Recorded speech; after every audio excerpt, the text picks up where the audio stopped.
So for the piece, Anger, I wrote this piece during a time I felt really stuck. And what's interesting about this piece as I wrote it is that I felt like people saw this persona on the outside that was good, but on the inside, there was so many emotions that I was having that I was masking up. And one of those emotions was anger. I felt really angry. I felt stuck. I didn't feel like I knew what was next kind of in my life. I remember sitting on the sofa and processing and writing and saying, if I could just sit with myself, all the feelings I have on the inside, if I could sit with my anger, what would she say? What would the conversation be? So I personified her. I just started writing and working through the emotions. What I found was that I wasn't angry. I was actually grieved. I was disappointed. I was sad. I was afraid. Shooting this video, I really wanted subtle messages for the viewer to relate with.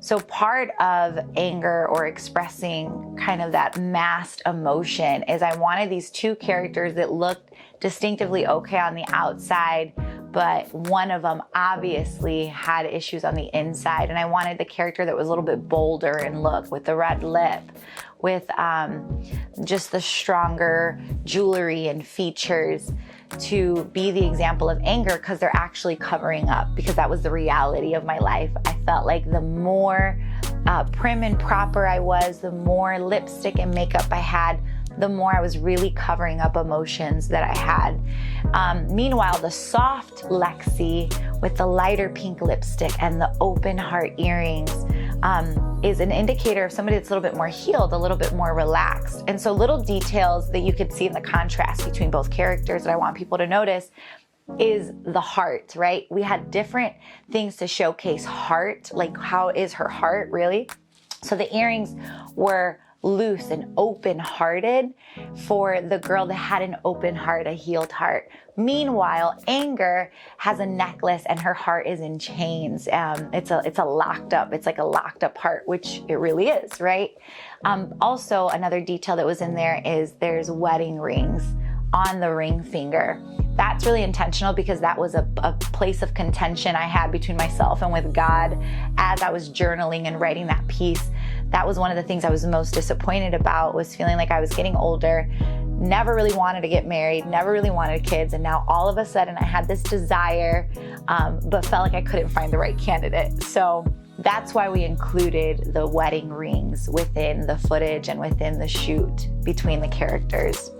When I recorded this piece and I asked Rayshawn to create music around it, I remember when we talked about it, I was like, I want it to feel like otherworldly because it's an emotional battle, and I wanted it to have layers that kind of stacked up on one another, and you kind of discover it.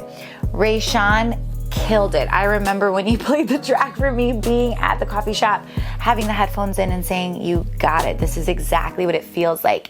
And it should feel kind of grimy, uncomfortable, because when you're diving into those emotions, it's uncomfortable and it's a fight and it's kind of scary. And so he did an excellent job. My hope is that for anybody who engages with this poetry piece, that they can see themselves in it, because emotions are a difficult thing to sit with and process.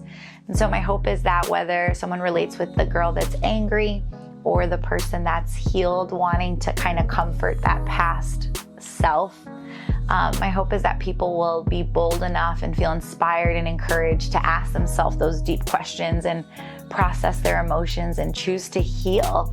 Because I see so much value in sitting with your emotions and working through things so that you can get to another side.